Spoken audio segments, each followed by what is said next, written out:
दोस्तों नमस्कार, कैसे हैं आप लोग? तो आज एक बहुत अच्छा मुद्दा लेकर आपके सामने आए हैं।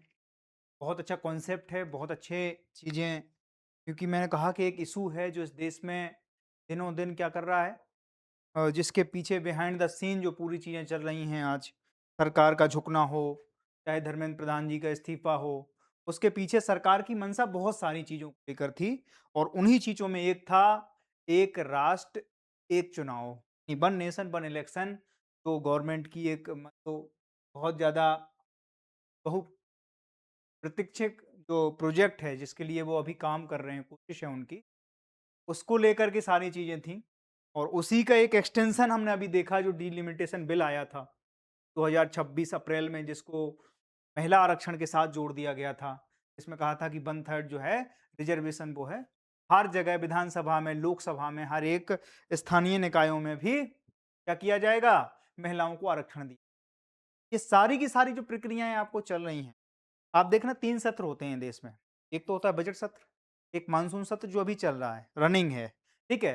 एक होता है शीतकालीन सत्र, ठीक है? इमरजेंसी तुम कभी भी बुला लो। इन तीनों सत्रों में एक चीज़ अपन ने देखी, बहुत कॉमन है, हो-हल्ला बहुत होता है, सारी चीज़ें हैं, पर उनके इतर अगर हम चीज़ों को देखें तो ये सारी चीज़ें घट क्यों रही हैं? अब इस चीज़ को क्या है, अब मैंने जब उस समय देखा था कि ये आपने पूरी की पूरी प्रक्रिया देखा करो, हर 4 महीने बाद इस देश में कुछ घटित हो रहा है और वो 4 महीने के लिए ही सारी चीज़ें हो रही हैं। मतलब 1 साल में 12 महीने हैं, तो कोशिश ये की जाती है कि अगले 4 महीने के बाद हमें क्या चीज़ें लेके कहाँ जाना है, संसद में जाना है या विधानसभा में जाना है, ठीक है? और ये प्रक्रिया हमारी फेडरल स्ट्रक्चर जिस तरीके से है ना, वैसे ही हमारी विधानसभा में भी होती है। तो हर जगह इसी तरीके से प्रक्रियाएँ चल रही हैं।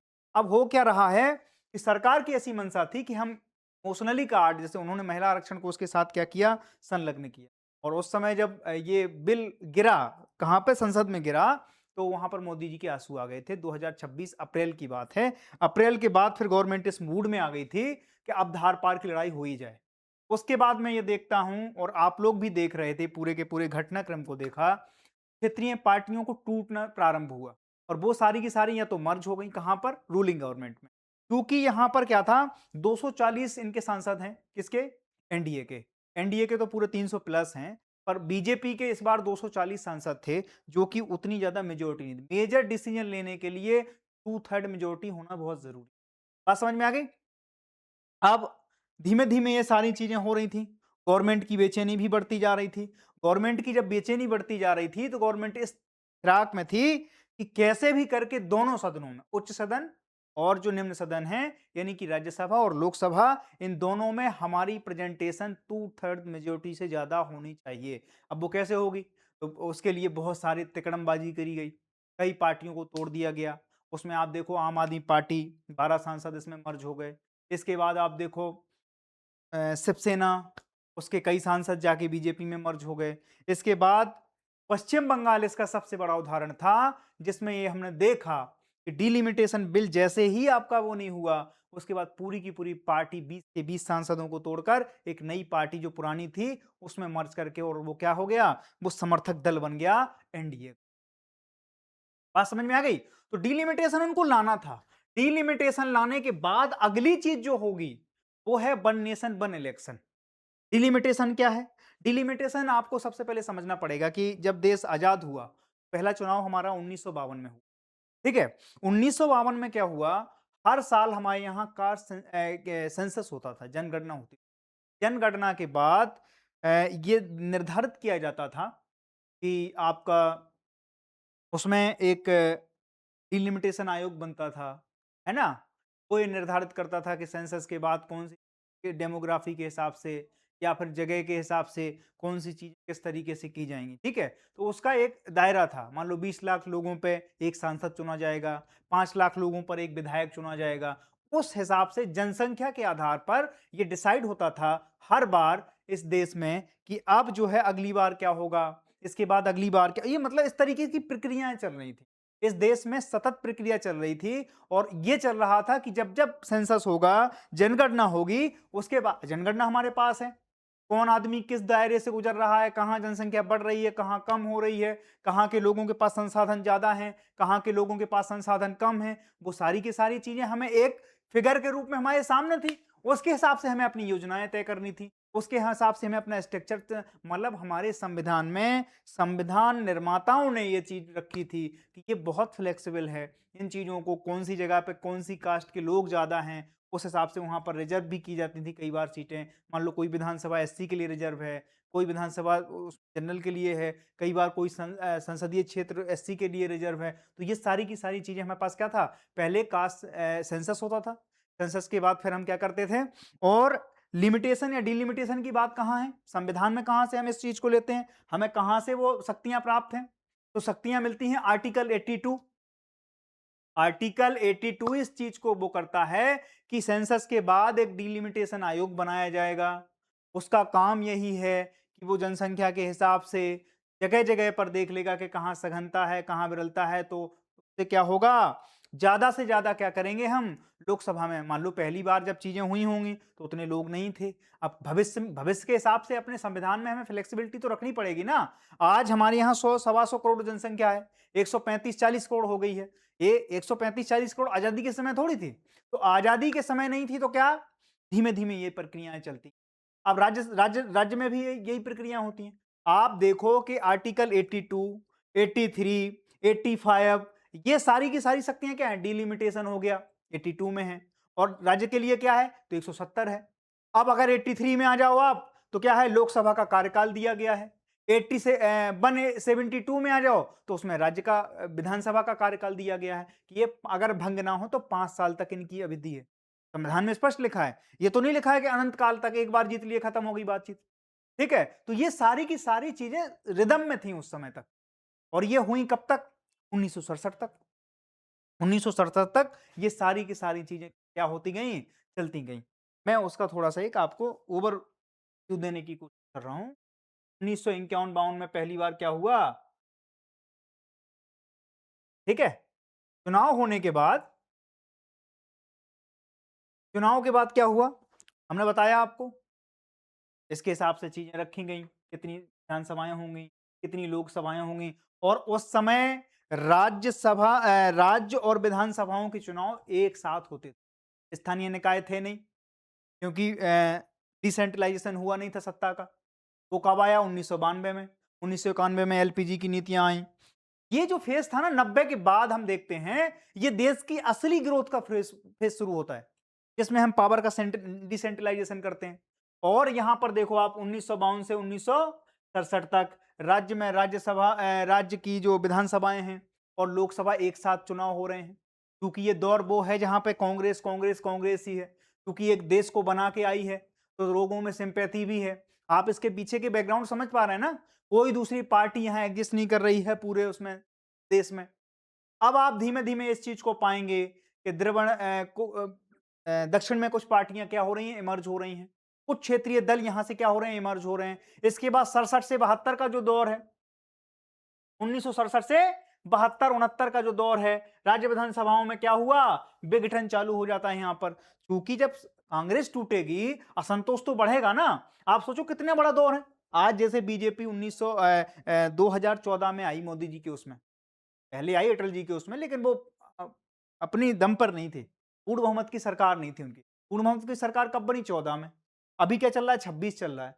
तो अभी 24 का जब इन्होंने चुनाव जीता, तीसरी बार जब इलेक्ट हुए, तो उसके बाद क्या हुआ, बार कई चीजें होती हैं, एंटी इनकन्वेंसी है, कई चीजों की नाराजगी है, सत्ता की लोलुपता है। कई बार किसी आदमी को, मान लो कि अभी क्या हुआ पश्चिम बंगाल में, पश्चिम बंगाल में बहुत समय तक ममता बनर्जी की टीएमसी थी। उसके बाद कई लोग उनसे नाराज भी थे। अभी जैसे हमने आंदोलन देखा, आंदोलन में क्या एक ही फैक्टर काम कर रहा था कि साहब लोगों के नीट का पेपर लीक हुआ तो इसलिए बच्चे आ गए। बच्चे तो उसमें 10-15% ही थे, लेकिन वो सारे के सारे लोग जो उस पूरी व्यवस्था से नाराज थे, वो क्या हो गए, एक हो गए। और वो एक होकर कहां पहुंच गए, जंतर मंतर पर जाके खूंटा गाड़ दिया। ये सारी चीजें होती हैं जब आप एक लंबे समय तक शासन करते हो।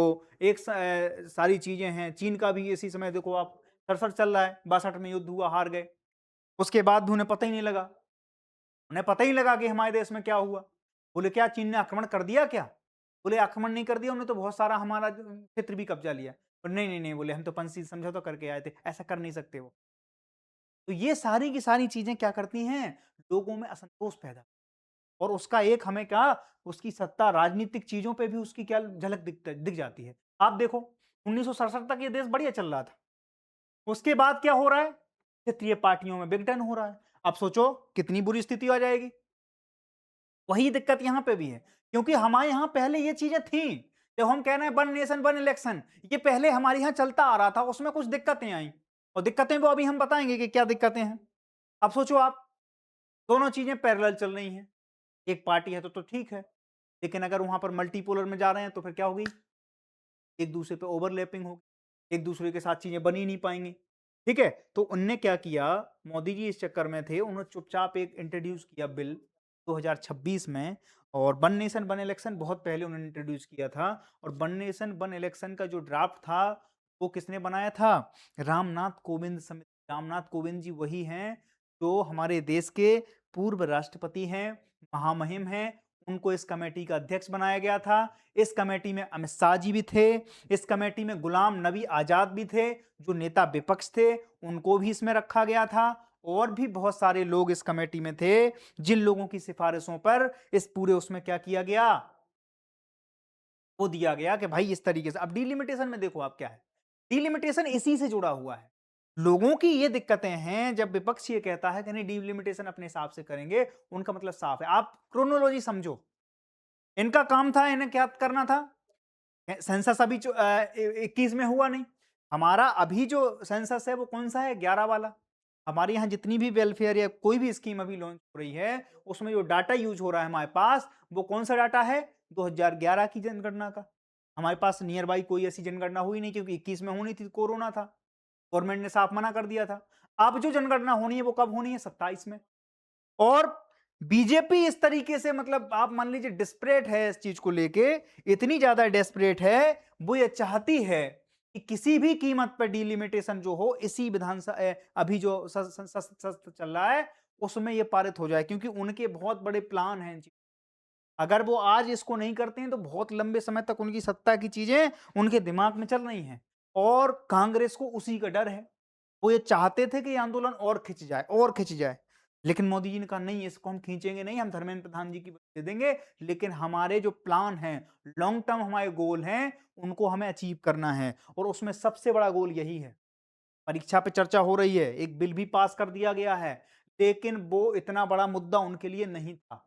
एक्चुअल में मैं बताऊं आपको, उनके जो लॉन्ग टर्म प्लान का हिस्सा है वो डिलिमिटेशन बिल है, और इतनी ज्यादा फास्ट फॉरवर्डिंग की गई इस चीज को लेके, इतना फ्रस्ट्रेशन दिखाया गया है कि 2026 अप्रैल की बात थी कि जब इनका ये बिल क्या हुआ, पारित नहीं हो पाया, मोदी जी की आंख में आंसू आ गए थे। उन्होंने कहा था कि हम इस बिल को पारित करा के रुकें।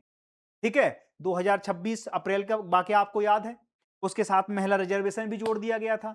अब उसमें एक ये भी थी बात, जब महिला रिजर्वेशन जैसी जोड़ा तो अब विपक्ष को वो ये सोच रहे थे कि ये किसी भी हालत में इसमें क्या करेंगे, मोदी जी की तो विन विन सिचुएशन रही, उसमें विन विन सिचुएशन ये रही कि आप मना करो, विपक्ष को इसमें वोट करना था, क्योंकि इनके पास पूर्ण बहुमत था नहीं उसमें, मतलब इतने 2/3 मेजोरिटी थी नहीं इनकी किसी भी सदन में, तो क्या इनको क्या करना था, थर्ड मेजोरिटी थी नहीं, तो समर्थन तो विपक्ष से ही चाहिए था। विपक्षी पार्टियों ने ये इसमें क्या किया, समर्थन दिया नहीं। उस समय टीएमसी सत्ता में थी, के बाद हारी, मई में हारी टीएमसी, सत्ता में टीएमसी ने समर्थन नहीं दिया, एडीएमके ने समर्थन नहीं दिया, डीएमके ने समर्थन नहीं दिया, समाजवादी पार्टी ने समर्थन नहीं दिया, कांग्रेस ने समर्थन नहीं दिया, उद्धव की जो शिवसेना उद्धव गुट है उसने भी समर्थन नहीं दिया, है ना, आम आदमी पार्टी ने भी समर्थन नहीं दिया, कई लोगों ने मिला जुला के क्या नहीं किया, समर्थन नहीं दिया, और ये बिल क्या हुआ, संसद में गिर। बीजेपी ने उसी दिन ठान लिया कि अब किसी भी हालत में क्या, ऑपरेशन लोटस जो है वो बहुत ज्यादा तीव्र गति से लॉन्च किया। उसके लिए क्या है, ऑपरेशन लोटस, ऑपरेशन टाइगर, ये सारे के सारे ऑपरेशन क्यों, ऑपरेशन टाइगर बंगाल में लॉन्च हुआ, ऐसा हम कहते हैं कई लोग। ऑपरेशन टाइगर का मकसद यही था कि टीएमसी को पहले हराना है, टीएमसी को हराने के बाद उसमें दो फाड़ नहीं कर देना है, टीएमसी को ही बैकफुट पर धकेल देना है। विधानसभा के 60-70 से ज्यादा विधायक अलग हो गए, लोकसभा के 20 सांसदों से ज्यादा सांसद क्या हो गए, अलग हो गए, राज्यसभा के सांसद अलग हो गए। अब इससे क्या हो रहा है, बीजेपी के पास राइट नाउ 387 जो हैं लोकसभा में मेंबर हैं, और पूर्ण बहुमत लगभग 2/3 मेजोरिटी अब आराम से कहां पे, राज्यसभा में हो गई। 12 मेंबर आम आदमी पार्टी के चले गए, उद्धव गुट के मेंबर चले गए। इसके बाद शरद पवार की पार्टी ने अभी समर्थन दे दिया है मोदी जी को। तो सब लोगों की मिली-जुली वो है प्रतिक्रिया, और उसको लेकर के का नाम से क्या हो गया, मोदी जी के साथ, मोदी जी बिल्कुल सही चल रहे थे, पटरी पे चल रहे थे, इतने में सीजेपी आंदोलन हो गया। कर लो, अभी हमें इसी पहले ही उसमें तो करना था। 20 जुलाई से ही तो ये मानसून सत्र चालू हुआ, और उन्हें 25 या 26 जुलाई को अभी मतलब 3-4 दिन पहले डिलिमिटेशन बिल लाना था। उसके बाद 5-6 दिन क्या लेके लेके चला गया, ये पेपर लीक लेके चला गया। पेपर लीक लेके चला गया, उसकी चर्चाएं बहुत ज्यादा हो रही हैं, और गवर्नमेंट सेंसिटिव ज्यादा है उन चीजों पर। इसलिए भी है क्योंकि पूरा देश अभी वल्नरेबल स्थिति में है, चलायमान स्थिति में है, कि अगर कुछ ना हो, चर्चा ना हो, तो अभी फिर हंगामा होने को तैयार है। अपने पहले तो मंत्री को बलि दी, मंत्री को, वहां से आप जाइए, ठीक है। दूसरी चीज क्या कर रहे हैं, आप वहां पर शिक्षा के ऊपर एक बिल लाया जा रहा है। अभी मैं बहुत जल्दी, जब उस पर सारी चर्चाएं हो जाएंगी, उसमें क्या पक्ष निकला क्या विपक्ष निकला, उसके ऊपर भी हम क्या करेंगे, चर्चा करेंगे, ठीक है। तो सारी चीजें, जितनी भी घटनाएं मैं बता रहा हूं आपको, वो केवल 3 जगह पे आपको दिखेंगी। एक तो दिखेंगी मार्च अप्रैल में, क्यों, क्योंकि वो बजट सत्र चलता है। अभी जो जुलाई अगस्त में चलता है, वो क्या चलता है, मानसून सत्र चलता है।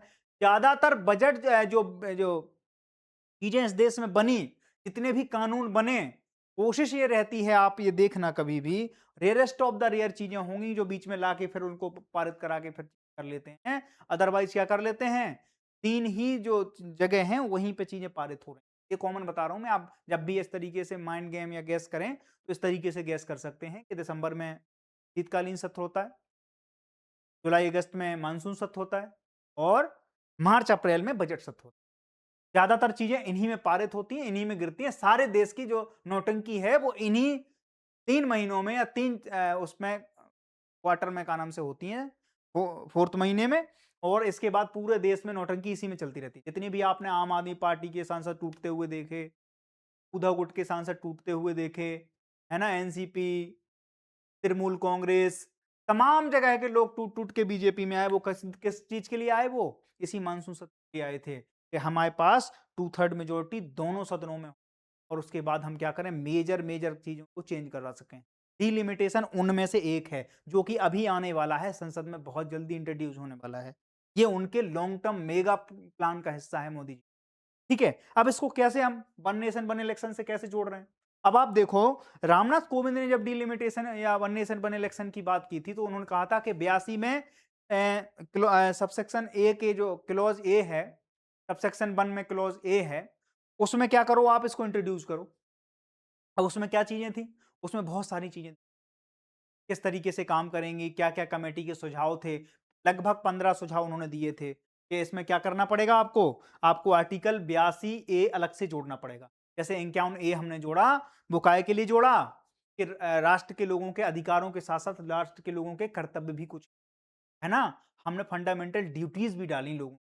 तो ऐसे ही रामनाथ कोविंद कमेटी ने जो है एक कुछ सुझाव दिए थे, कि इस तरीके से चीजें लेके चलेंगे हम, आर्टिकल 82 ए एक जोड़ेंगे, उसमें सबसेक्शन 1, सबसेक्शन 2, सबसेक्शन 3, इस तरीके से 3-4 सबसेक्शन में उन्होंने पूरे के पूरे 15 पॉइंट अपने रखे थे, कि इस तरीके से डिलिमिटेशन के साथ इस देश में क्या होगा, वन नेशन वन इलेक्शन की 2 चरणों में इसे लागू करना है। सबसे पहले समझ लो आप, 2 चरणों में कैसे होगा। अब ऐसा तो हो नहीं, कई जगह अभी विधानसभाएं चल रही हैं, जैसे यूपी की विधानसभा का चुनाव कब है, 27 में है, पंजाब का चुनाव आने वाला है, एक विधानसभा का चुनाव अभी निपटा है। जैसे 5 राज्यों में, असम हो गया, पश्चिम बंगाल हो गया, तमिलनाडु हो गया, ये सारे राज्यों के है ना, केंद्र शासित प्रदेशों के अभी क्या चुनाव निपटे हैं। और हमारे यहाँ क्या होता है, ये ऐसी साइकिल बन चुकी है कि देखो आप, एक जगह चुनाव, लोकसभा में चुनाव हो गए हैं, विधानसभा में चुनाव आने वाले हैं, और स्थानीय निकायों में चुनाव अभी पेंडिंग है। इस तरीके से पूरे का पूरा, और इसमें विधानसभा भी अलग अलग है। ऐसा भी नहीं है कि एक साथ पूरे विधानसभाओं के चुनाव हो रहे हैं, या फिर एक साथ सारे स्थानीय निकायों के चुनाव हो रहे हैं, जिसमें नगर पालिका है, ग्राम पंचायत है, ये सारी चीजें भी तो हैं। तो गवर्नमेंट इन सबको एक साथ लेकर चलने की कोशिश में है, और उसी को वो क्या कह रही है, वन नेशन वन इलेक्शन का संज्ञा दे रही है। अब इसमें देखो, फायदे क्या क्या गिनाए जा रहे हैं, फायदे ये गिनाए जा रहे हैं, आपको एक मैं बहुत रोचक जानकारी देने वाला हूं, कि 2019 में लगभग 60,000 करोड़ चुनाव में खर्च हुए। लोकसभा चुनाव की बात कर रहा हूं केवल।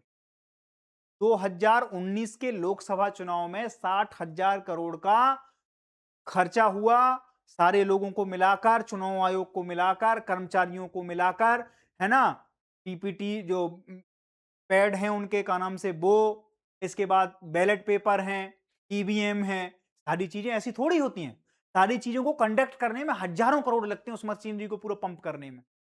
और 2019 में एक वोट की कीमत 700 रुपए से ज्यादा ऑफिशियल बता रहा हूं मैं। इतना आंका गया है कि इतनी तो है ही, मतलब एक वोट डलवाने में सारे तंत्र को 700 रुपया से ज्यादा खर्च करने पड़े हैं। और 2024 में सुन के शौक हो जाएंगे आप, 2024 में 1,35,000 करोड़ खर्च हुए हैं। एक लोकसभा चुनाव की बता रहा हूं मैं, केवल लोकसभा चुनाव की। और इस समय ये आंकड़ा 1400-1500 रुपया पर वोट के हिसाब से भी ज्यादा निकल गया है। और दिनों दिन जब ये चुनाव महंगे होते जा रहे हैं, तो गवर्नमेंट की अपनी खुद की चिंताएं भी हैं। एक एस्टीमेट ये बताता है, एक रिपोर्ट, कि एक पंचवर्षीय में चाहे विधानसभा, स्थानीय निकाय, लोकसभा सबको मिला लें तो 7 से 8 लाख करोड़ का खर्चा है एक पंचवर्षीय में, खाली चुनाव का, खाली इस पूरे तंत्र तमाशे का। बात समझ में आ गई? तो इतना ज्यादा खर्चा कर रहे हैं, वो कह रहे हैं अगर हम 5 साल में एक बार चुनाव करा लें तो ये 7 लाख करोड़ रुपए बच सकता है। और उससे जीडीपी में सीधा सीधा 1.6 से 1.7 का बूस्ट मिल जाएगा बिना कुछ किए। यानी अगर हमारी जीडीपी आज अगर 6% के साथ परफॉर्म कर रही है, तो वो 7.6, 7.7 के समथिंग वो क्या करेगी, परफॉर्म करने चालू कर देगी। ये इसका जो है एक इकोनॉमिक फायदा दिखा रहे हैं लोग जो इसके पक्ष में है। सरकार जो बता रही है कि इससे इतना बड़ा बूस्ट, और बात सच है। और ये तो आपको ऑफिशियल बने, आप रियलिटी देखने जाओगे तो फट जाएंगी आंखें। गांव की प्रधानी का खर्चा 25 से 30 लाख है एवरेज। और पर्चा कितने का भरता है, जमानत 5,000 की जब्त होती है आपकी। सरकार ये मान के चलती है 5,000 में चुनाव हो जाता है। कैसे हो जाएगा यार? किसी मुखिया का इस देश में चुनाव 5,000 में कैसे हो जाएगा? 25,000 रुपया पूरा का पूरा रखा है, 2 गाड़ियां रखी हैं केवल। चुनाव आयोग के हिसाब से 2 गाड़ियों में चुनाव हो जाते हैं, बताओ, विधायक का और सांसद का। कैसे हो जाता है आपको नहीं पता? लोकसभा में, विधानसभा में एक एक पार्टी के 100-100 हेलीकॉप्टर किराए पे लगते हैं 2-2 महीने के लिए। ये एस्टीमेट अगर आप जोड़ दो सारा, तो ये इकोनॉमी की जीडीपी का 1-1.5% नहीं है, ये 3% तक पहुंच जाता है आंकड़ा। और ये इस तरीके से है कि हमें पता ही नहीं चलता है। और दूसरा नुकसान इसमें क्या बताती है गवर्नमेंट, कि इस समय हर समय चुनावी मोड में रहती है चीज। अब सोचो एक विधानसभा का चुनाव निपटा, दूसरे चुनावी मोड में चले गए वो, इससे एफिशिएंसी घट जाती है। बात समझना, इफिशियंसी घट जाती है, हमारी योजनाएं मूर्त रूप नहीं ले पाती हैं। इसके बाद आचार संहिता लगती रहती है। अभी लोकसभा की आचार संहिता लगी एक राज्य पे, उसी पे फिर राज्यसभा की लगनी है, क्या नाम से, विधानसभा की लगनी है आचार संहिता, फिर स्थानीय निकायों की आचार संहिता लग जाएगी। तो जो काम रुके हैं 5 साल में वो 2-3 बार डिस्टर्ब होते हैं। और आचार संहिता जब भी लगती है कहीं पर, वो महीनों के लिए चली जाती है। और वहां पर महीनों महीनों क्या होता है, हफ्तों महीनों तक हर काम रुक जाता है। जो योजनाएं, विकास की योजनाएं चालू हैं, वो हमेशा रुक जाती हैं। और जो काम 10 साल में होना चाहिए, 5 साल में होना चाहिए, पता चला 15 साल में हो रहा है। वैसे ही माइंडसेट है हमारा 15 साल में करने का। ऊपर से ये सारे के सारे तामझाम। तो गवर्नमेंट कहती है इससे भी हमें छुटकारा मिल जाएगा। और क्या कहती गवर्नमेंट? गवर्नमेंट ये कहती है कि भाई अब इससे क्या होगा, हम एक साथ क्या कर लेंगे, मशीनरी लगा देंगे। अब हम कम से कम 5 साल एक चीज पे फोकस तो करेंगे, और ये दबाव हट जाएगा। दबाव हटने से क्या होगा, अभी कई करोड़ों, हजारों करोड़ की क्या कर रहे हैं, वेलफेयर स्कीम चला रहे हैं हम, फ्री बीज बांट रहे हैं हम। इसीलिए तो बांट रहे हैं कि साहब अब क्या करना है, हमें चुनाव पंजाब में भी जीतना है, वहां इस तरीके से हमें काम करना पड़ेगा। अब इसमें क्या है कि एक बार आपने सारी की सारी चीजें पंप कर दी, अब इसके बाद 5 साल आप फ्री हैं, अपने डिसीजन के हिसाब से काम करना आपके लिए क्या है, अब थोड़ा सा सुलभ हो चुका है। आप 5 साल कम से कम विकास के लिए काम कर पाएंगे। दूसरी बात, आपकी जवाबदेहता है जनता के प्रति। 5 साल बाद इन्हें ही जवाब मांगना है। आज 5 साल पहले हमसे आए हैं, फ्री बीज की सारी स्कीम लॉन्च करा दी, किसान का कर्जा माफ, बिजली का कर्जा माफ, सारी की सारी रोटी खाने को, पानी पीने को, गैस सिलेंडर फ्री, सारी की सारी फ्री बीज योजनाएं चला दी। और क्या हो गया, अब ये क्या हो गया, एक नया वो पॉलिटिक्स हथियार बन चुका है। रूलिंग पार्टी चाहती है कि भर के बांट दो। बिहार में अपन ने देखा, बिहार में जैसे ही चुनाव आए, चुनाव के बाद सीधी-सीधी किस्तें डल रही। उन्हें पता है कि आचार संहिता 3 तारीख से लगेगी, तो रात में 2 तारीख की रात में ही पैसा पहुंच गया सबके पास 12-12 हजार। बोले ये क्या है? बोले किसानों की सम्मान निधि है, माताओं के सिलेंडर के, उज्ज्वला के पैसे हैं, सबको बढ़ा दिया। 3-3 महीने डालेंगे नहीं, 4-4 महीने डालेंगे नहीं, 6-6 महीने डालेंगे नहीं, और एकाएक क्या कर देंगे? पंप कर देंगे वो पैसा। लोग वही पैसा पंप जो आ गया उसी के दम पे क्या कर देते हैं? रेशन का काम भी करता है ये सब। तो आप देखो, तो ये इसके नुकसान भी हैं। बात समझ में आ गई? तो आर्टिकल 82 की जब हम बात करते हैं, तो वो लिमिटेशन बनाने में या उस चीज को नियुक्त करने में क्या करता है? संविधान हमें अधिकार देता है कि सेंसस हो गया, उसके हिसाब से आप तय कर लो, एक क्षेत्र बना लो, क्षेत्र में अगर लोग ज्यादा हैं तो क्या हो जाएगा? उसको ज्यादा कर लो। और डिलिमिटेशन की क्या दिक्कतें हैं? विरोध क्यों हो रहा है? कांग्रेस ने इसका समर्थन क्यों नहीं किया? कांग्रेस ने इसलिए समर्थन नहीं किया कि इसका डायरेक्ट इनडायरेक्ट जो फायदा है वो बीजेपी को हो जाएगा। कैसे हो जाएगा? साहब ये अपने हिसाब से डेमोग्राफिक चेंज लाएंगे, अपने हिसाब से चीजें कर लेंगे। अब जहां जहां पर जैसे अभी असम की डेमोग्राफी उन्होंने समझ ली थी बीजेपी ने, वहां पर इस तरीके का एक परिवर्तन किया, तो जो हमेशा बीजेपी क्या कर रही है, अब वहां पर मेजोरिटी में बनी रहती है। जितने हिंदूवादी इलाके थे वहां पर उन्होंने क्या किया? 2-2 3-3 कर दी, 2-2 3-3 विधानसभाएं बना दी, और जो मोमडन है उनको इकट्ठा ले लिया, कुछ भाग इसमें डाल दिया। अब हिंदुओं के वोट एक साथ पड़ेंगे, तो क्या होगा? ये वाला कैंडिडेट जीत जाएगा, वो वाला जीत जाएगा, और मोमडन के वोट इकट्ठे पड़ जाएंगे, तो उन्हें 10-5 सीटें उनको मिल जाएंगी। वो हमेशा विपक्ष में बने रहेंगे, ये हमेशा पक्ष में बने रहेंगे। तो ये मैनिपुलेशन भी बहुत ज्यादा हो जाता है। तो उनकी ये भी चिंताएं थी। दूसरी चिंता ये थी, हमें आप देखो साउथ के जितने भी राज्य हैं वो सब इसके विरोध में थे। क्यों थे? क्योंकि साउथ की पॉपुलेशन नॉर्थ से कम है। अब यूपी में, अब जैसे कोई बड़ा स्टेट है, यूपी है, 80 लोकसभा सीटें हैं, डिलिमिटेशन बिल अगर पास हो जाएगा तो 120 हो जाएंगी, जस्ट डबल हो जाएंगी वो। हुआ कैसे? 1967 से लेकर 1971, 1971 में क्या हुई? जनसंख्या वो हुई, हमारी जनगणना हुई देश में। जनगणना होने के बाद 1976 में इस पूरी की पूरी प्रक्रिया पे क्या कर दिया गया? रोक लगा दी। और ये वही दौर है दोस्त, याद करना, जब इमरजेंसी चल रही है इस देश में। 75 से 77 के बीच में इंदिरा गांधी के समय पे क्या हुआ? इमरजेंसी का दौर है, सबसे घातक दौर चल रहा है। सत्ता का अगर सबसे बड़ा आपको वो हनक देखनी है तो इस दौर को देखो आप। ताले लगा दिए जा रहे हैं, नेताओं को, विपक्ष को, सबको ठूंस दिया जा रहा है जेल में, बंदूक की दम पे सीधा उड़ा दिया जा रहा, भेजा है ना। अखबार कुछ नहीं लिख पा रहे हैं, खाली खाली पेज, काले पुती हुई अखबारों पे आप देखो उस समय अखबार, इस तरीके से चीजें। ये वही दौर है, 1976 में इस पे क्या कर दिया गया? रोक लगा दी गई। और 1971 आज हम जो भी चीजें देखते हैं, हम जब ये देख रहे हैं, ये उसी समय की पॉपुलेशन के हिसाब का आज हम वोट बैलेंस और जो सारी चीजें हैं, ये 1971 की बात है ये। आज हम जो भी वोट करते हैं, संसदों के संसदीय क्षेत्र, विधानसभाओं का परिसीमन, ये सब का सब कब से है? 1971 के बाद से 1976 से बाद से आज तक इस पर रोक लगी है। और ये डाटा जो हम यूज करते हैं इसमें कि कौन सी लोकसभा में कितने, 20 लाख लोग अब हैं, 20 लाख। अब वो जनसंख्या 1 करोड़ 2 करोड़ पे पहुंच गई है। तो डिलिमिटेशन हमारे पास, वहां पर हमने इस प्रक्रिया में क्या कर दिया? रोक लगा दी। हमारे पास कितनी अच्छी चीज थी, एक जनगणना होगी, उसके पास एक डिलिमिटेशन लिमिटेशन आएगा, एक आयोग बना दो आप परसीमन के लिए, परसीमन ये बताएगा आयोग कि साहब यहाँ पर ये चीजें यहाँ जोड़ दो, अब ये इस तरीके से चेंज आया है, तो ये वाली लोकसभा इस तरीके से डिजाइन कर दो, ये वाले लोग वहां पर डाल दो, एक बीच में एक और लोकसभा क्षेत्र जोड़ दो, क्योंकि अब जनसंख्या दोगुनी हो गई। तो अभी जो लोग हैं 520 हो गए, तो उन्होंने कहा कि 1000-1200 कर दो इसको। गवर्नमेंट उसी चक्कर में है, वो कह रहे हैं कि अगर हम इसको बढ़ा देंगे तो अभी जो लोकसभा की सीटें 520 हैं, वो कितनी हो जाएंगी? 850 से ऊपर निकल जाएंगी। राज्यसभा में भी इसी तरीके से चीजें हों, और सब जगह प्रतिनिधित्व बढ़ जाएगा। प्रतिनिधित्व कैसे बढ़ जाएगा?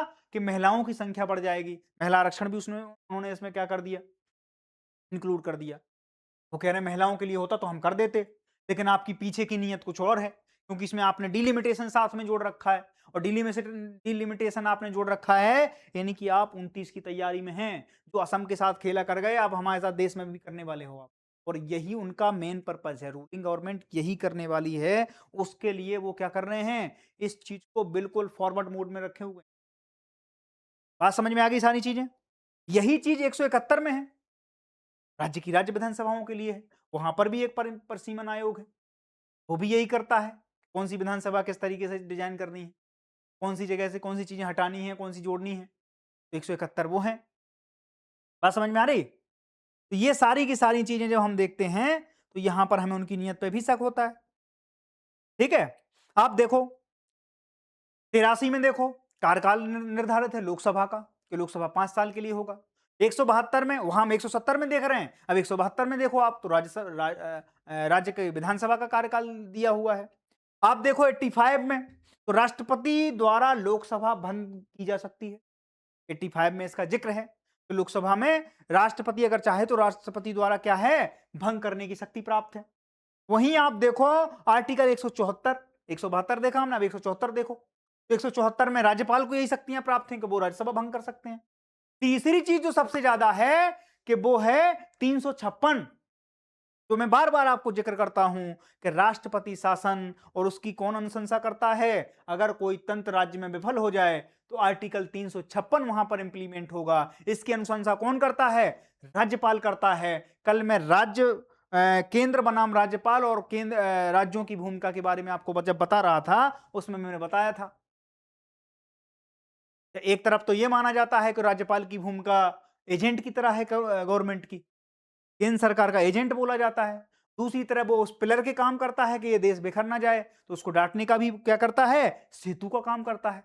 राज्य और केंद्र के बीच में एक सेतु का भी काम कर रहा है और दूसरी तरफ राज्य आरोप लगाते हैं कि ये केंद्र का एजेंट है। इसकी क्या जरूरत है हमारे यहाँ? तो दोनों की दोनों चीजें हमें खुले मन से देखनी पड़ेंगी। 360 डिग्री एंगल से हमें देखना पड़ेगा कि इनमें क्या चीजें किस तरीके से काम करती हैं। तो फंक्शनिंग क्या है हमारी बॉडी का, हमारे पूरे तंत्र का, पूरी सिस्टम का, उसके बारे में हम ये जानना चाह रहे हैं कि 356 आप जब देख लेते हो तो वहां पर राज्य पे क्या करने की, राष्ट्रपति शासन लगाने का अनुशंसा कौन करेगा? राज्यपाल कर देगा राष्ट्रपति को, राष्ट्रपति उसको लगा भी देगा। और वो तब होता है जब वो देख लें कि हर तरफ से राज्य की जो विधानसभा है वो विफल हो चुकी है, हर चीज को लेकर, लॉ एंड ऑर्डर को लेकर हर तरह से वो पूरा तंत्र विफल हो गया है, तो वहां राष्ट्रपति शासन लग जाएगा। बात समझ में आ गई? तो ये सारी की सारी चीजें हैं। अब आप देखो कैसे होगा। तो 82 में उन्होंने कहा, रामनाथ कोविंद कमेटी ये कहती है कि 82 जो आर्टिकल है जिसमें ये परसीमन का जो वो है जिक्र है, उसी में हम 82A सबसेक्शन 1 सबसेक्शन 2 सबसेक्शन 3 जोड़ देंगे। उससे क्या होगा कि राज्य की पूरी प्रक्रिया जो है 15 पॉइंट जो वो बता रहे हैं वन नेशन वन इलेक्शन के, उसमें है। राज्य हमने बताया विपक्ष की अपनी दिक्कतें हैं, डीएमके इसलिए उन्हें सपोर्ट नहीं कर रहे हैं कि साहब साउथ का अलग तरीके से डेमोग्राफिक है, नॉर्थ के अलग डेमोग्राफिक हैं, यहाँ पर ज़्यादा हो जाएगा और हमेशा हिंदी भाषी लोगों का क्या रहेगा? दबदबा रहेगा केंद्र पे, और अगर उनका केंद्र पे दबदबा है तो देश पे दबदबा है। वो जब चाहें जिस तरीके से चाहें वेलफेयर की स्कीम अपने हिसाब से करवा लेंगे। केंद्र और राज्य के डिवीजन भी हम इसमें देख लेते हैं। और यहाँ पर अगर जब भी तुम्हें केंद्र और राज्य के साउथ और नॉर्थ के डिवीजन के बारे में कभी इस तरीके के क्वेश्चन मिले तो ये चीजें आप डाल सकते हो कि परसीमन हो रहा है, डिलिमिटेशन हो रहा है, डिलिमिटेशन में दिक्कतें ये आ रही हैं, साउथ के इसलिए नहीं दे रहे हैं। विपक्ष की अपनी समस्याएं हैं, वो कह रहे हैं कि इस तरीके से चेंज करेंगे क्योंकि सारी चीजें ये अपने हिसाब से रख लेंगे तो हम सत्ता में आ ही नहीं पाएंगे। दूसरी चीज, जब इस चीज को देखें, डिलिमिटेशन पहला फेस है और वो भी दो तरह से हो रहा है। कैसे? दोनों चीजों में क्या कर रहे हैं, वो पहले उन्होंने महिला आरक्षण जोड़ा, उनने फिर पार्टी तोड़ना जोड़ना, ये बड़ा मतलब ये जो पार्टी को तोड़ना जोड़ना इस पे क्वेश्चन आएंगे, लेकिन उससे बड़ी बात है कि इसके बिहाइंड द सीन क्या चीजें हैं, वो ये हैं। गवर्नमेंट इस तरीके से काम करने की गवर्नमेंट चाहती है कि एक बार डिलिमिटेशन आ जाए, डिलिमिटेशन आया तो उसका अगला चरण क्या है, तो वो वन नेशन वन इलेक्शन ही तो है। और एक बार वन नेशन और वन इलेक्शन आ जाए, इसमें किसको एज मिलता है? सत्ता में है। क्यों? भी पैसा पंप कर देंगे, पैसे की कमी थोड़ी है, रूलिंग गवर्नमेंट के पास सबसे ज्यादा फंडिंग है ना? और फंडिंग आती कहां से वो आप जानते हैं। दूसरी चीज ये भी है कि हर बार जो उद्योगपति हैं जो दान करते हैं, क्योंकि उन्हें देना पड़ता है, उससे क्या होता है, चेक बैलेंस का गेम भी होता है। एक विधायक अगर आपके यहाँ खड़ा हो जाए तो पूरे जो भी मार्केट होते हैं, जो भी व्यापारी वर्ग है, उनके यहाँ थैले भर भर के पैसे जाने होते हैं। क्यों? क्योंकि साहब विधायक का चुनाव लड़ रहे हैं, उनने भी अपना सीख लिया है कि अगर एक्स से एक विधायक है, एक बी पार्टी का है, तो एक्स और वाई पार्टी के अगर दो लोग खड़े हैं तो एक थैला इनके यहाँ भिजवा दिया, एक थैला उनके यहाँ भिजवा दिया, जिसकी भी सत्ता आ जाए आप उनका काम नहीं रुकना चाहिए। व्यापारी वर्ग दूसरे तरीके से माइंडसेट से काम करता है। बात समझ में आ रहे हो ना? यही काम आप मैं और कुछ नहीं बता रहा हूं, विधायक सांसद तो बहुत बड़ी बात है। आप मुखिया के चुनाव में देख लो, अगर गांव में 2 बड़े दुकानदार हैं तो दोनों दुकानदार क्या करते हैं, इनके यहां 5 किलो चीनी भिजवा देंगे, इनके यहां 5 किलो चीनी भिजवा देंगे कि कोई नाराज ना रहे, हम व्यापारी वर्ग आप शांति से काम करना है अपन। तो ये है उनका काम। बात समझ रहे हो? तो ये भी एक वो है। अब इससे क्या होगा कि व्यापारी वर्ग है या कोई इस तरीके से उनका शोषण नहीं हो पाएगा। उन्हें केवल एक बार ही देना है पैसा या कुछ भी इस तरीके से। ये अंदर की बातें हैं जो हैं एक्चुअल में एग्जिस्ट करती हैं। जो ऑफिशियल चीजें हैं जो आपको मेंशन करना ही है कि इस तरीके से पूरा का पूरा तंत्र काम करता है पीछे से। बात समझ में आ गई? तो ये सारी की सारी चीजें हम देखेंगे। इसके बाद देखो आप, मैंने आपको बताया लोकसभा के चुनाव अलग हो रहे हैं, विधानसभा के चुनाव अभी की जो व्यवस्था है वो किस तरीके से है, ये इस तरीके से है। और स्थानीय निकायों के चुनाव अलग हो रहे हैं और लोकसभा में भी, लोकसभा तो एक हो जाती है, विधानसभाओं में भी पता चला जम्मू कश्मीर के अभी हो गए, 3 महीने बाद पंजाब के आ गए, 3 महीने बाद यूपी के आ गए, 3 महीने बाद फिर पता चला कि बिहार के आ गए, फिर पश्चिम बंगाल के आ गए। इसमें उलझे रहते हैं, हमेशा इलेक्शन मोड में रहती है कोई मशीनरी। वो क्या करती है, फिर चुनाव जीतने के लिए ही काम करते हैं, फिर देश के लिए काम नहीं करते हैं। बीजेपी के साथ वही दिक्कत आ रही है। अब फिर फ्रस्ट्रेशन बढ़ती है। फ्रस्ट्रेशन इसलिए बढ़ती है कि हमें अपेक्षाएं भी हैं। अगले 5 साल के लिए आपने जो वादे किए थे, मैनिफेस्टो दिया था, उसमें क्या किया? कुछ नहीं किया। क्यों? कैसे कर पाएंगे आप? क्योंकि आपको तो केवल चुनाव जीतना हो, चुनाव जीतने के लिए सारी चीजें करनी होती हैं। वेलफेयर की स्कीम ले लो आप, फ्री बीज की स्कीम ले लो आप, हर चीज आपको उस राज्य के हिसाब से करनी होती, तय करनी होती। ये सारी की सारी दिक्कतें हैं और इनको पॉइंट आउट किया गया है। जब एक पार्टी लंबे समय तक रूल करने के मूड में होती है, वो चाहती है कि ये थोड़ा रूट स्तर पे इस पर क्या किया जाए, हमें मॉडिफिकेशन की जरूरत है। ठीक है?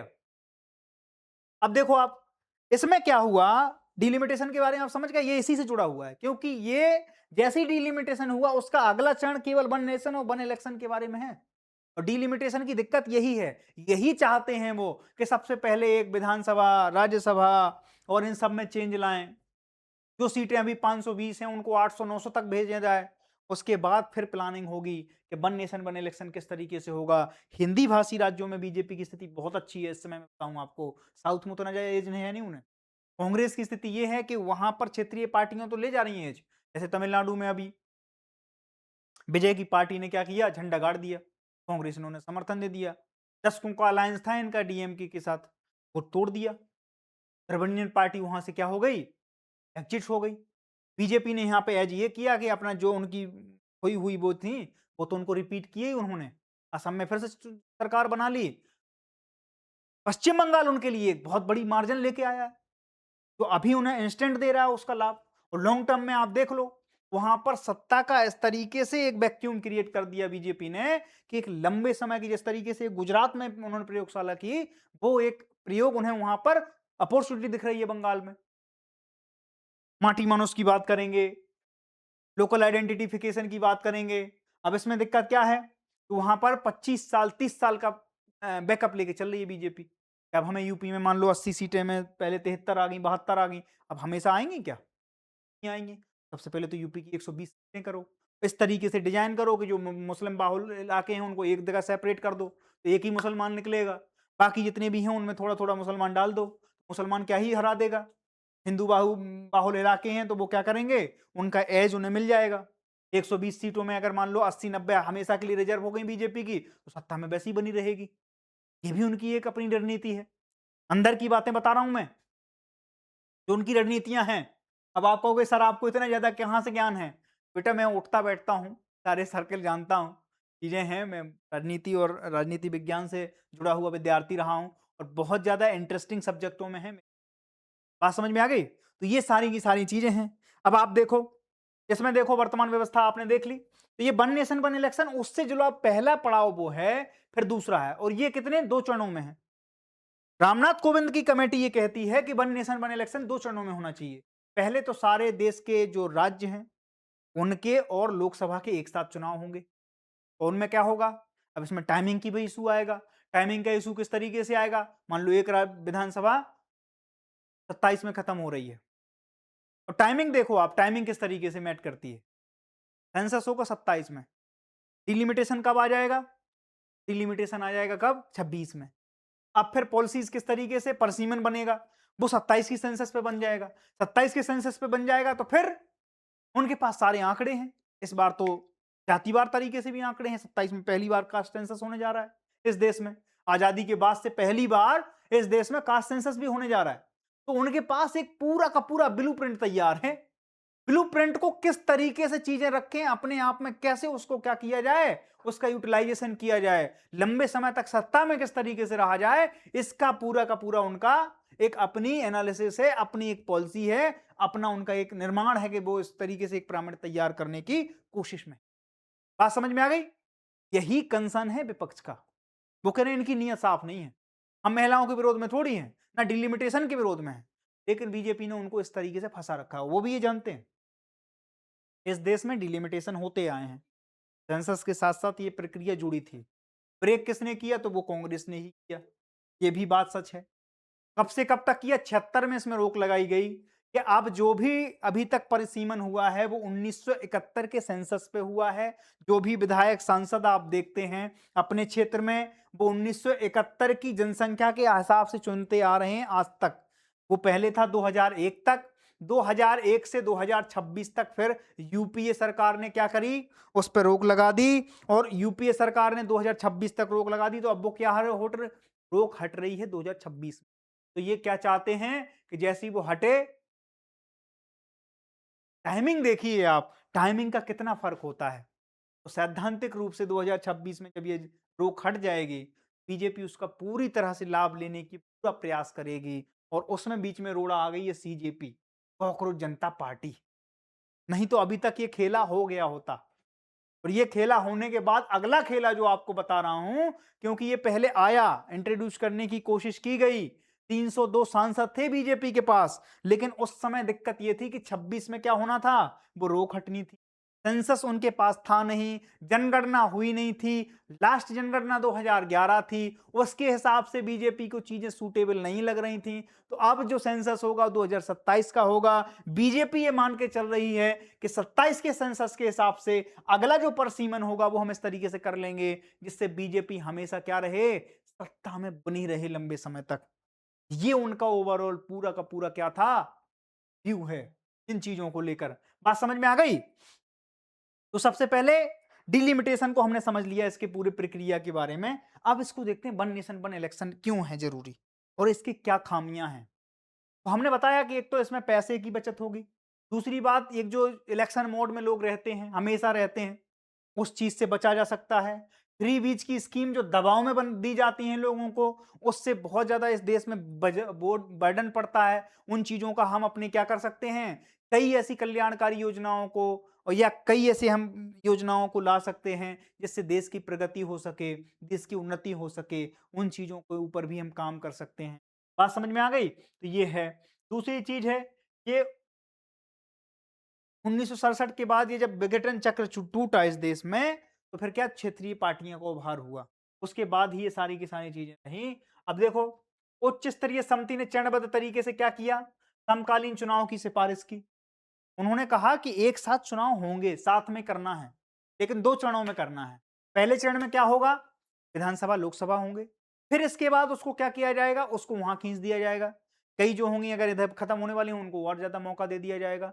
दूसरी चीज, अगर उसके बाद क्या हो गया, उनको अगर ज्यादा बगल में है, पता चला 3.5 साल में ही भंग कर दी, तो साथ में यहाँ पे चुनाव करा लिया फिर से।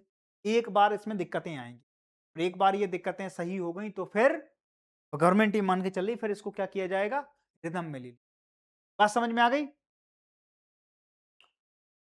142वें संशोधन से रोक लग गई थी इसमें, ठीक है। 42वें संशोधन, सॉरी 42वें संशोधन में इसमें रोक लग गई थी 1976 में, ठीक है। अब देखो आप, इसके बाद विस्तृत परीक्षण एवं हितधारक परामर्श के बाद ये सारी चीजें, प्रस्तावित व्यवस्था क्या है, विधानसभा, लोकसभा और स्थानीय निकायों के चुनाव जो हैं एक साथ कराए जाएंगे। यही तो व्यवस्था होनी है वन नेशन वन इलेक्शन की। और इसमें हमने क्या कहा, 2 चरणों में पहले होंगे। इससे क्या हो जाएगा, लाभ क्या क्या है, तो चुनावी खर्च में कमी आएगी। मैंने बताया, अभी आपको डाटा दिया, बहुत शॉकिंग डाटा है। 1,35,000 करोड़ खर्च हुए हैं अभी लोकसभा में, और एक 5 पंचवर्षीय योजना में लोकसभा, राज्यसभा, स्थानीय निकाय सब जोड़ लो तो ऑफिशियली 7 लाख करोड़ रुपए 5 साल में उड़ा दे फूक देते हैं। केवल किस चक्कर में भाई साहब आप ही जीत रहे हो अब। भाई साहब ने 4 लगा दी बोलेरो पीछे, 4 स्कॉर्पियो, 5 फॉर्च्यूनर चल रहे हैं भाई। और एक नहीं चल रहा है, जो हारे हुए हैं वो भी पता है उनको। ये मैं बीजेपी, कांग्रेस की नहीं कह रहा हूँ, क्षेत्रीय दलों में एक वो हनक होती है, बस एक बार कह दो आप ही तो विधायक हो, आप ही तो सांसद, आपके अलावा है कौन है? उन्हें पता है कि हमारे पास 10 वोट नहीं है, पर वो जो बगल में चाटुकार चल रहे हैं ना 50, वो बस इसीलिए कि नेताजी आज शाम को मुर्गा, कल बोले आज समझ रहे हो? ये जो चीजें हैं, इस चक्कर में अगला क्या कर लेता है, पानी में लुट जाता है, जमीन बिक जाती है, ठीक है? तो ये चीजें समाज में एक्चुअल में एग्जिस्ट। प्रशासनिक समय में बचत आप सोचो, केंद्रीय सुरक्षा बल लगते हैं, बहुत ज्यादा प्रशासन लगता है, दुनिया भर का आमला फैला चीजें करनी पड़ती हैं। उन सब चीजों में पता मास्टर भी उसमें लगे हुए हैं। पता चला विधानसभा के चुनाव आ गए, मास्टरों की ड्यूटी लगा दो। शिक्षा प्रभावित हो रही है कि नहीं हो रही? लेखपालों की ड्यूटी लगा दो। गाँव के सारे प्रशासनिक कार्य रुक जा रहे हैं कि नहीं रुक जा रहे हैं? और ये हर 3-4, 2 साल बाद, 1 साल बाद होता रहता है। स्थानीय निकाय के चुनाव आ गए, सोसाइटी के चुनाव आ गए, फलाना के चुनाव आ गए, ढिमकाना के चुनाव आ गए। चुनाव के पास तंत्र क्या है? क्योंकि चुनाव में चुनाव आयोग सुप्रीम बॉडी है, वो किसी भी जगह से पुलिस लग रही है, केंद्रीय सुरक्षा बल लग रहे हैं, लोकल बॉडी के जितने भी लोग हैं वो सब लग जा रहे हैं, राज्य के लोग लग जा रहे हैं, कर्मचारी लग जा रहे हैं। तो ये सारी की सारी चीजें क्या है, व्यय की ओर, इससे कुछ निकल के नहीं आ रहा है, पैसा अलग लग रहा है, ठीक है? नीति निर्माण में निरंतरता नहीं होती है, हमने बताया आपको कंटिन्यूटी नहीं होती है। इसका एक नुकसान ये भी है कि आप सोचो कि 24 घंटे आप इलेक्शन मोड में हो, तो इन्वेस्टर आएगा, इन्वेस्टर कहेगा हमारा पैसा लगा के हम ये तो फूंक देंगे, हमें क्या मिलेगा 5 साल में? क्योंकि उसकी तो एफिशिएंसी है, उसे पता है कि हमें रिटर्न कितना चाहिए। पता चला 40% रिटर्न के लिए आया है, यहाँ 10% रिटर्न नहीं मिला, वो क्यों डालेगा पैसा आपके देश में? तो ये भी एक बहुत बड़ी वजह है। मैंने आपको बताया था चाइना और इंडिया के केस में, जब मैंने उस केस स्टडी की थी कि चाइना चाइना क्यों बना, इंडिया इंडिया क्यों बना। 1978 के बाद उन्होंने क्या क्या रिफॉर्म लाए, वहां पर वन पार्टी सिस्टम है, तो क्यों वहां पे इसका एज तो मिलता है ना। हमें कम से कम उन चीजों को देखना पड़ेगा। हम नहीं कह रहे हैं कि आप संविधान खत्म कर दो, लोकतंत्र खत्म कर दो, लेकिन कम से कम इतना तो कर ही लो, पहले था, उसमें कुछ ऐसा थोड़ी हो रहा है जो पहले हुआ नहीं है। ये तो जो हमारे यहाँ संविधान निर्माता थे उनका भी यही मानना था। तो एक्चुअल में जिन्होंने संविधान बनाया, जिस तरीके से और चीजें अब और अपडेट हो रही हैं। आप 2026 में जेन जी प्रोटेस्ट, अल्फा प्रोटेस्ट चल रहे हैं इस देश में, तो वो जो धोती पहन के आते थे, अब कम से कम पैंट शर्ट, और उनका जमाना है ना? ट्रैक सूट पहन के आते हैं बच्चे, खूब रील बनाते हैं, देश केवल रीलवाज की उससे चल रहा है, ठीक है? नेता भी खूब आजकल जेन जी के तरीके से वो कर रहे हैं, ठीक है? मतदाताओं को भी बड़ी दिक्कत होती थी, पता चला हर बार वो क्या करने जा रहे हैं, वोट ही डालने जा रहे हैं। अब इसमें एक मांग ये रखी जा रही है कि साहब एक तो सेंट्रल जो है वो मतदाता सूची, सेंट्रल उनका वोटर कार्ड हो, मतलब एक जैसे आधार कार्ड है ना, ऐसी वोटर कार्ड भी एक हो, मतदान देने का अधिकार एक आदमी के पास, एक एक एक से वो सब कर ले।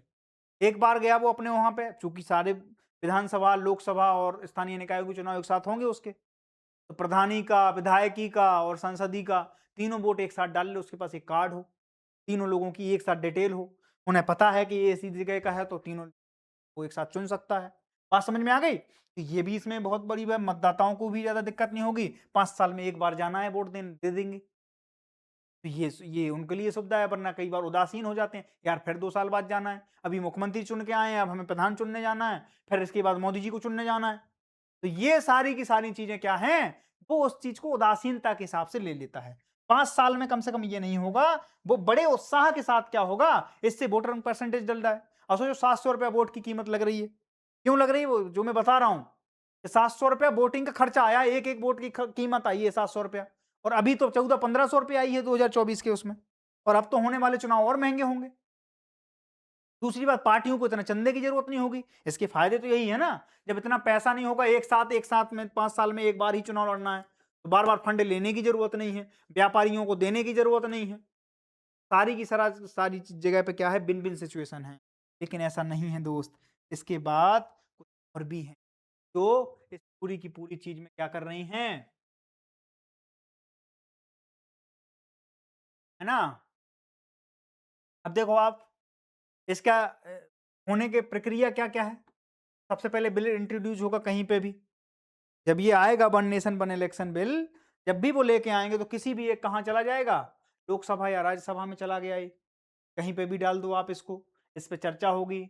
इसके बाद मेजॉरिटी कितनी चाहिए? दोनों सदनों में 2/3 चाहिए। एक तो टोटल संख्या की 2/3 चाहिए और उस दिन जिस दिन प्रेज़ेंट कर रहे हैं आप, उस समय भी 2/3 चाहिए।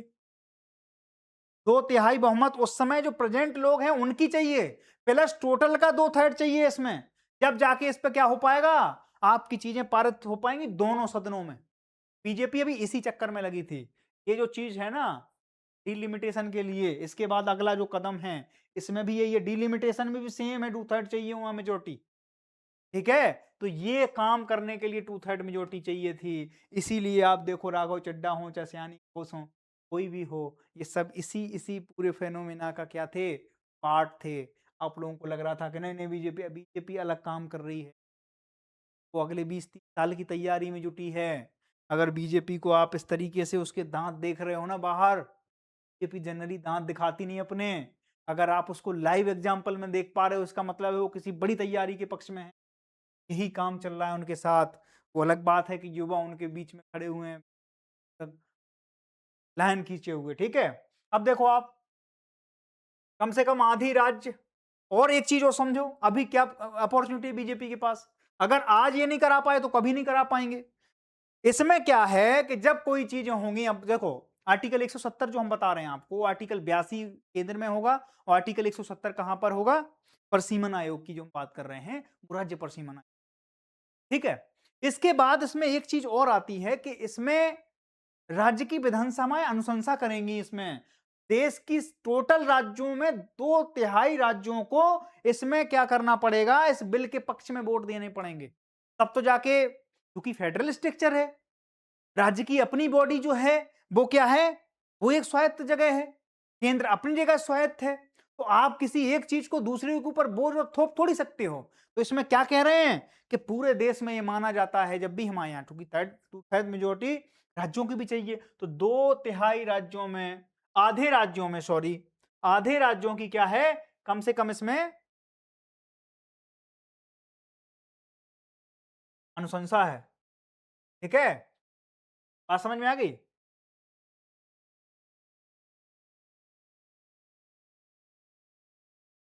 ठीक है?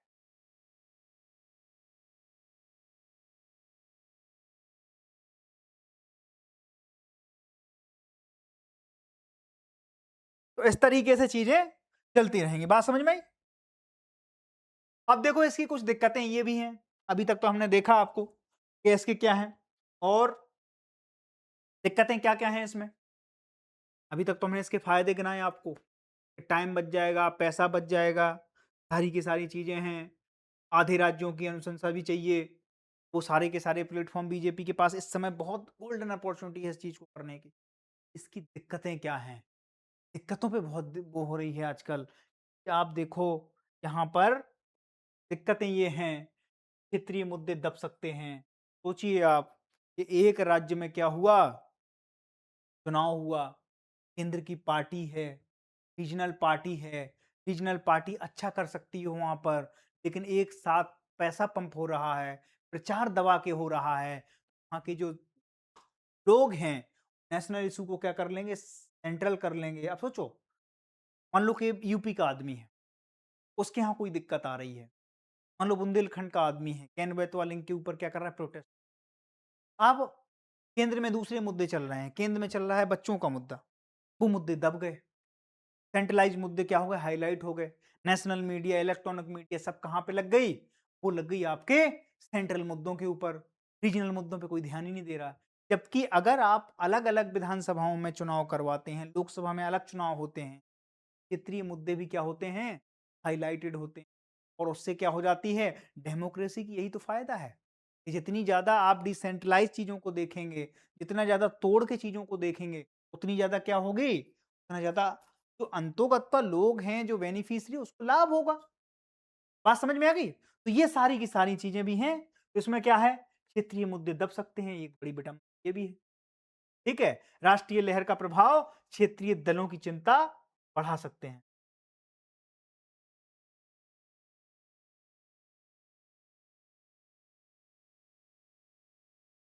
ठीक है? तो ये सारी की सारी चीज़ें जो हम देख रहे हैं, आपको बता रहे हैं, ये चीज़ें हैं, ठीक है? और देखो आप, इसमें अपन ने क्या छोड़ दिया था?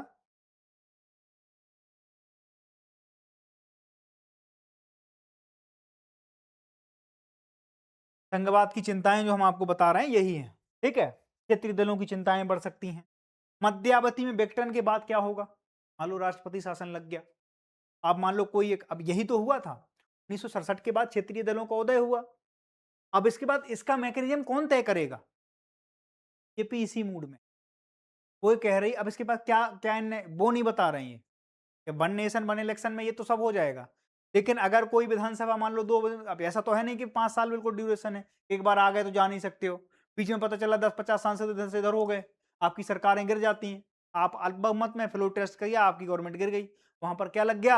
अगर वहां पर सत्ताएं नहीं बनी तो राष्ट्रपति शासन लग गया। और राष्ट्रपति शासन कहां से? सीधा ऑपरेट केंद्र से होगा। केंद्र के दिमाग में यही चल रहा है कि हम इससे क्या कर लेंगे, हम इसमें ऑपरेशन में ये सारी चीजें, अब ये क्लियर नहीं है अभी। तो इसमें क्या है? मध्यावधि विघटन पर राष्ट्रपति शासन बनाम नए चुनाव के प्रश्न उठता है। अब वो कितने दिन के लिए होंगे? मान लो अगर कोई एक आदमी 3 साल ही अपनी सत्ता चला पाया, तो अब वहां पर अगर फिर से चुनाव कराओगे आप, उसमें भी तो चीजें खर्चा होगा। और खर्चा होगा तो वो कितने दिन के लिए होगा? वो फिर 5 साल के लिए होंगी जो चुनाव होगा, कि वो 2 साल के लिए होगा। अब पता चला कि चुनाव के 6 महीने पहले ही गवर्नमेंट गिर गई। 6 महीने के लिए क्या फिर से चुनाव कराओगे? इतना बड़ा हमला फैला चीजें कराओ, तो वो ड्यूरेशन क्या है? वो आदर्श स्थितियां क्या हैं कि इस समय अगर कोई चुनाव नहीं हुआ तो वो फिर क्या सीधे सेंट्रल बॉडी के उसमें चला जाएगा। इससे क्या होगा? निरंकुशता और बढ़ जाएगी, केंद्र का प्रभाव और बढ़ जाएगा राज्यों पर। ठीक है? सीधी सत्ता का हस्तांतरण कहां चला जाएगा? सत्ता केंद्र के पास चली जाएगी, राज्यों के पास बचेगा क्या? फिर हमारा जो फेडरल स्ट्रक्चर है वो क्या होगा? वो चरमरा जाएगा। यही तो हुआ 1967 के बाद, जब सत्ता ज्यादा निरंकुश हो गई, इमरजेंसी लगा दी इस देश में। ठीक है? आर्टिकल 83, आर्टिकल 172, आर्टिकल 174, आर्टिकल 356 के संशोधन की आवश्यकता है। एक जस्टिस है हमारे पास, जो पूर्व न्यायाधीश रहे हैं देश में, वो कह रहे हैं कि अगर ये लाए आप, तो इसके साथ दिक्कत ये है कि केवल ये अकेला नहीं आएगा। रिप्रेजेंटेटिव एक्ट है, उसमें चेंज होगा, भारत के संविधान में चेंज होगा, लोकसभा, राज्यसभा और इसके बाद का नाम से आपकी विधानसभाओं की जो भी नियमावली है उन सब में चेंज होगा। वो सारी की सारी चीजें, आर्टिकल आपका 82 उसमें चेंज लाने की जरूरत है। आर्टिकल 125, आर्टिकल 127, सारी की सारी चीजें क्या हो जाएंगी? चेंज करने की जरूरत है। आर्टिकल 124 ए में आपको चेंज लाने की जरूरत है। वो सारी की सारी चीजें क्या इस जगह से जुड़ी हुई हैं। ये केवल ऐसा नहीं है, और अगर ये पास हो जाता है तो ये अभी तक के कॉन्स्टिट्यूशन में सबसे बड़ी, आप मान लो कि एक बहुत बड़ी वो हो जाएगी, मतलब चेंज आएगा इससे। आप देखो स्ट्रक्चरल चेंज आएगा धरातल पर। बात समझ में आ गई? तो ये सारी की सारी चीजें हैं। मशीनों और सुरक्षा बलों की एक साथ पूरे देश में तैनाती भी बड़ी प्रशासनिक चुनौती रहेगी।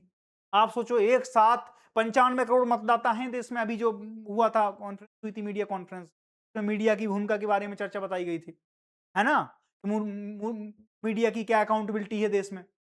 तो 95 करोड़ तो जिसमें लो जीवंत दस्तावेज बता रहे हैं हमारे पास, कौन? आदरणीय ज्ञानेश कुमार जी, जो हमारे मुख्य चुनाव आयुक्त हैं, जिनके ऊपर बहुत ज्यादा आरोप लगे कि वो क्या हैं, वो केंद्र सरकार के पपेट के रूप में काम कर रहे हैं। बात समझ रहे हो? तो ये सारी की सारी चीजें देखो आप, ये हो गई। दूसरी बात है कि चुनाव में लंबे समय के अंतराल सरकार तत्काल जवाबदेही से वो कम कर सकती है। इसकी भी बहुत ज्यादा क्या है, संभावनाएं हैं। अब 5 साल बाद ही तो मांगोगे हिसाब। 4 साल तक आप पे इतने जुल्म ढाएंगे, इतने जुल्म ढाएंगे कि आप क्या हो गए, आप आदी हो जाओगे। जैसे हिटलर करता था कि इन लोगों को इतना इतना तोड़ दो, इतना तोड़ दो कि जिंदा रहना भी इन्हें उपलब्धि महसूस लगे। तो जब आप 5 साल के लिए किसी को क्या कर देते हैं, लाइसेंस दे देते हैं, फिर वो क्या बन के दिखाती है, वो ईस्ट इंडिया कंपनी बन के दिखा देगी।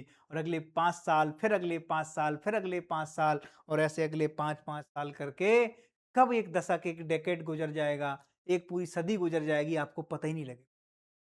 के पीछे ये भी मंशा है गौर। मैं नहीं कह रहा हूँ, ऐसे कई लोग जो इसके आलोचक हैं, की आलोचना कर रहे हैं, वो बात बता रहे हैं। ये भी हो सकता है, क्यों नहीं हो सकता है? लोकतंत्र में जब हम किसी चीज की चर्चा करते हैं तो दोनों चीजों को देख के करते हैं ना। तो ये सारी की सारी चीजें हम बता रहे हैं आपको।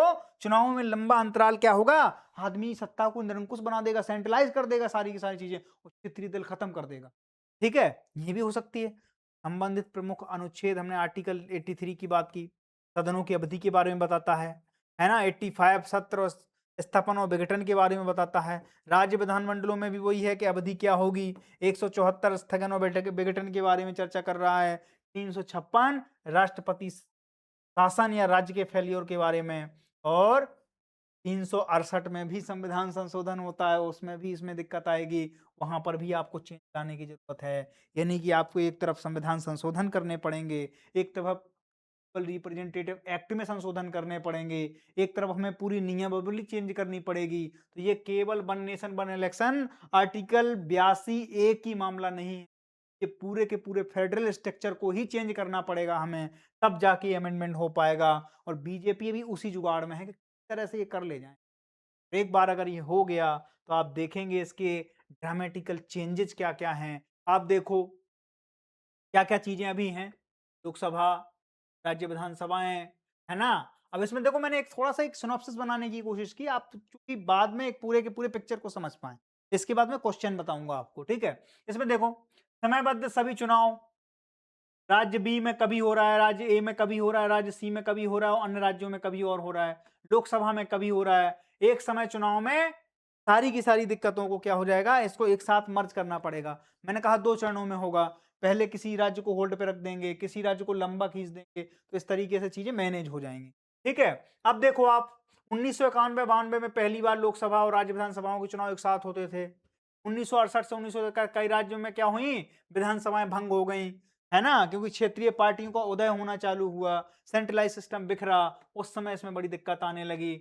2015 में रामनाथ कोविंद समिति बनी, गठित की गई, एक उच्च स्तरीय समिति बनी, जिसका काम यही था कि वन नेशन वन इलेक्शन। सोचो कब से तैयारी कर रहे हैं, आज 2026 है, 10 साल पहले काम करना चालू, समितियां बना दी, मतलब प्लानिंग ये 14 से ही कर रहे होंगे, है ना। तो 2015 में कोविंद समिति बना दी इनने।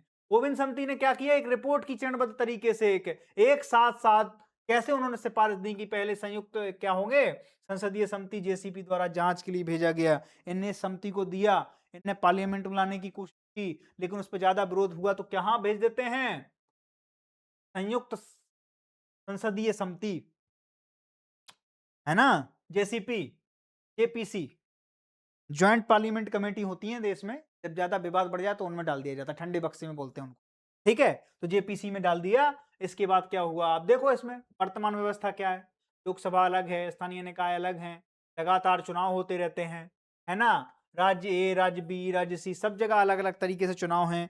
हमेशा बीजेपी चुनावी मोड में रहती है, वो कहते हैं चुनाव ही लड़ना है, और कुछ नहीं करना है। ये आरोप बार बार सत्ता पे लगते हैं।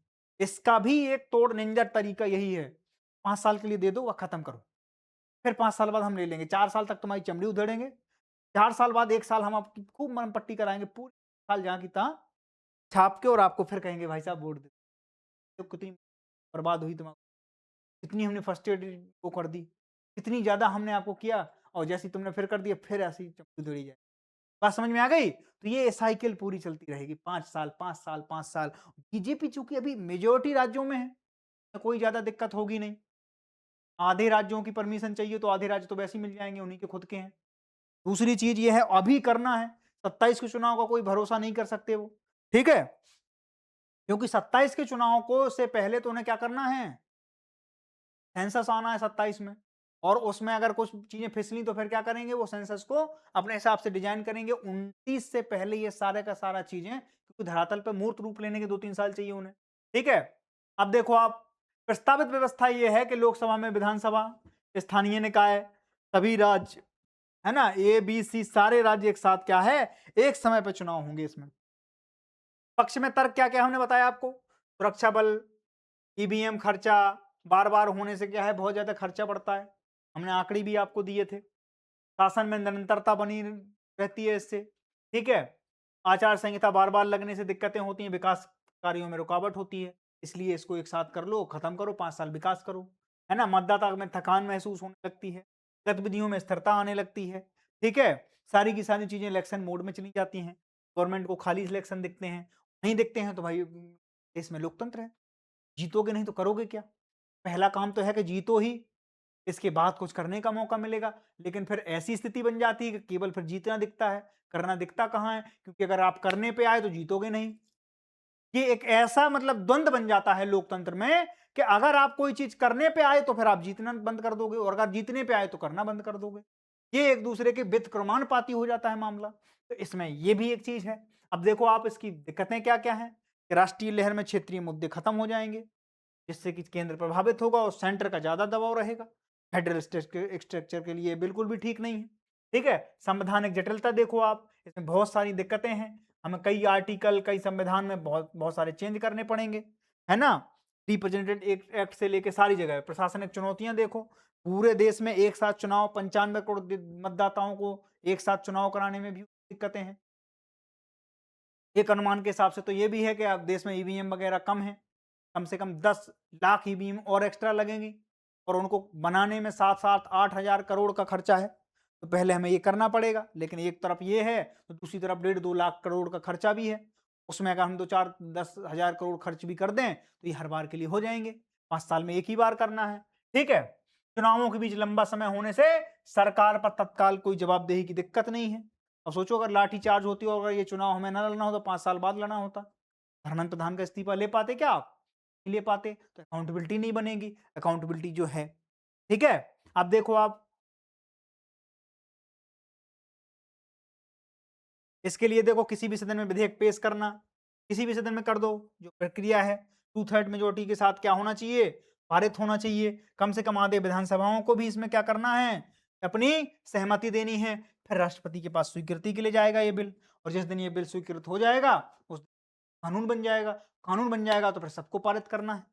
फिर कोई ये नहीं कह सकता है कि ये है। अब देखो आगे क्या है, व्यापक राजनीतिक सहमति, सभी दल राज्य हितधारकों के साथ संवाद, चरणबद्ध कार्यान्वयन होगा, इसमें संतुलन बनाना होगा, और संस्थागत तैयारियां भी बहुत ज्यादा चाहिए इसमें। एक साथ सारी चीजें आपको मैंने एक पूरी की पूरी क्या कर दी, एक पूरी की पूरी पिक्चर आपको हमने ओवरऑल इसकी पूरी परोस दी। वन नेशन वन इलेक्शन इस तरीके से है, इसकी जटिलताएं, इसके पक्ष में क्या क्या चीजें हैं, है ना, इसकी संवैधानिक पहलू क्या है, डिलिमिटेशन इससे कैसे जुड़ा हुआ है, गवर्नमेंट क्या सोच के इन सारी चीजों पे इतना जोर दे रही है। ठीक है, तो वो सारी की सारी पिक्चर हमने आपके सामने रखने की। बाकी आज के लिए यही है, कल फिर एक नए टॉपिक के साथ आपके साथ आऊंगा। तब तक के लिए जय हिंद। तब तक के लिए अपना ख्याल रखें, और इसके ऊपर 250 शब्द और 1200 शब्दों का एक ऐसे जरूर लिखें। ठीक है, क्वेश्चन मैं आपको दे दूंगा, पीडीएफ वहां पे मिल जाएगी टेलीग्राम पे हमारे। ठीक है, डेल्टा रैंकर्स के।